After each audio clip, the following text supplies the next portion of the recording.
All right, so hopefully you enjoyed the little sequence I recently shot with the DJI Osmo 360. It took some time to make because of the fancy transitions and whatnot, but hopefully it turned out pretty good. But regardless, now let me share with you what I think about this camera after using it for about 1 month. So first of all, I got more scratches on the lenses, but I didn't drop the camera or anything like that. The reason I think I'm getting so many scratches with this camera is probably because of this protective case. I think what happens is I get some debris or dust inside this case, and then I put it on the camera, and this basically causes scratches because the lenses on this camera are super prone to scratches. Even if you're going to slightly drop this camera on a somewhat hard surface, you are definitely going to get scratches with these lenses, and unfortunately you cannot manually replace them. You'll have to go to DJI, pay I'm not really sure how much, and wait I'm not really sure for how long to be able to replace the lens on this camera. So I would say this is definitely the biggest deal breaker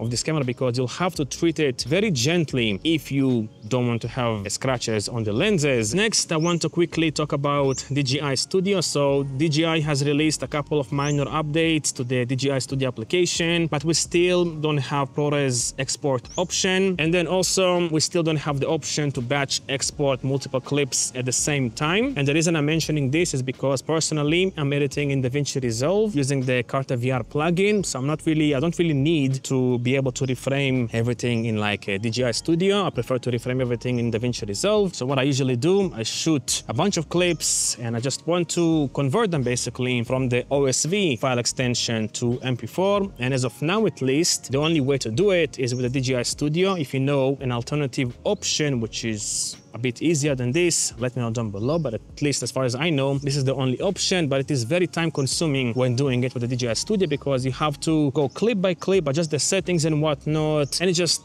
very time consuming and annoying. All right, next, I want to touch on the battery life. I think it is great. I didn't notice any bad performance when it comes to the battery life. Also, using the camera overall in terms of like the menu system and whatnot is very easy, so no problems with that. Then also, if you're going to use the internal storage of this camera, you're going to get very fast transfer speeds when transferring the files from the camera to the computer. I think they're actually using 10 gigabits per second transfer speeds because it is, at least from what I could see, just as fast as my 10 gigabits per second SSD drive. All right, and now in terms of like image quality, DJI has released a couple of firmware updates for this camera claiming to improve the overall image quality. But honestly, I didn't really notice anything significant. Maybe if you're using automatic exposure settings, you'll notice some improvements. But for me, I'm using mainly manual exposure settings and it looks more or less the same to me as it was on day one. Again, I haven't really did a side-by-side comparison, but from what I could observe,